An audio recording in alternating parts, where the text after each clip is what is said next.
Jakarta Fashion Week 2015 is in full swing, and as part of our continuing coverage of what exactly makes the Indonesian fashion industry tick, we sit down with world-renowned fashion journalist Colin McDowell. Berita Satu English's Mustika Hapsoro brings us this report from Senayan City.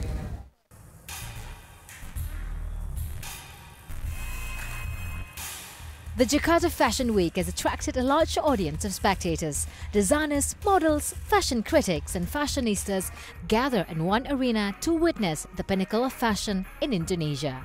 One of Jakarta Fashion Week's guests of honor this year is well-known fashion journalist Colin McDowell. McDowell has worked for several years as chief fashion writer of London Sunday Times, but is mostly known as the founder of Fashion Fringe, an initiative to support young designers. Berita Satu English's Mustika Hapsoro had the opportunity to speak with him. What was the first time the Jakarta Fashion Week approached you to be a part of their event?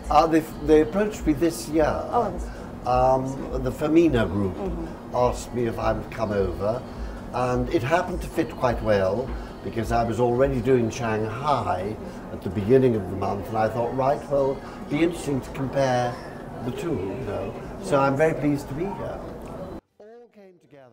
Colin is the only senior fashion commentator who also had experience in fashion design. He spent 10 years working as a designer, illustrator and publicist in the Italian fashion scene.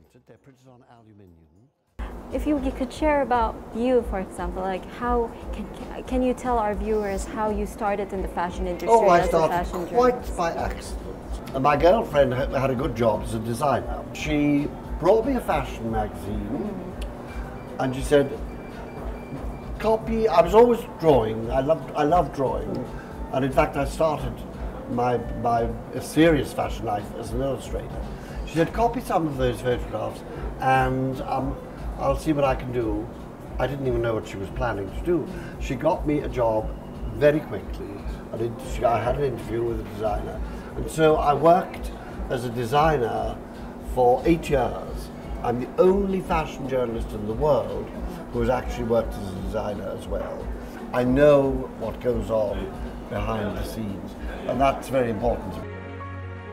Having worked in the fashion industry for many years, McDowell is self-motivated and says his main influence is himself.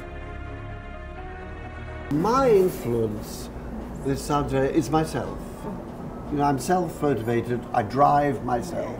You know, lots of people say, well, isn't it time for you to retire? And I think, no. When I'm ready to retire, I will know when the moment has come, you know. And it hasn't come yet, although I'm terribly old. I'm the oldest, and I'm the fattest person in fashion. And you know, in fashion, you've got to be thin, you've got to be young. So I'm breaking all the rules, and I like that.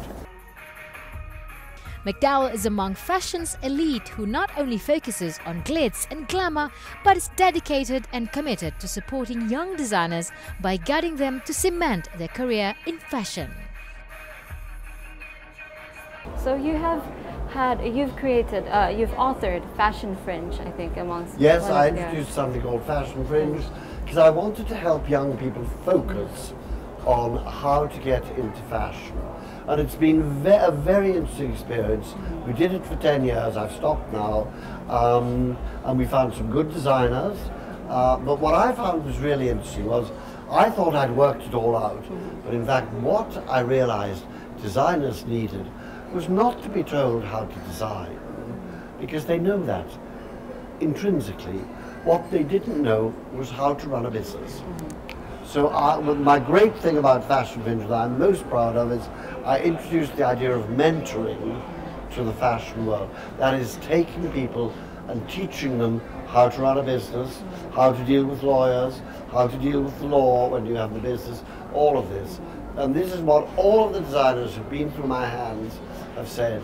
The most important thing is you told us what to do when we weren't drawing.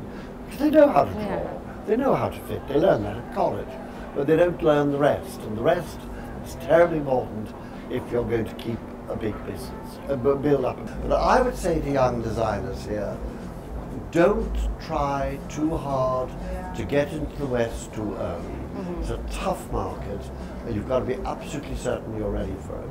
I think if I were helping young designers, I'd say work hard here, get shops to take you, get people to buy you, get newspapers to talk about you, and build up your confidence.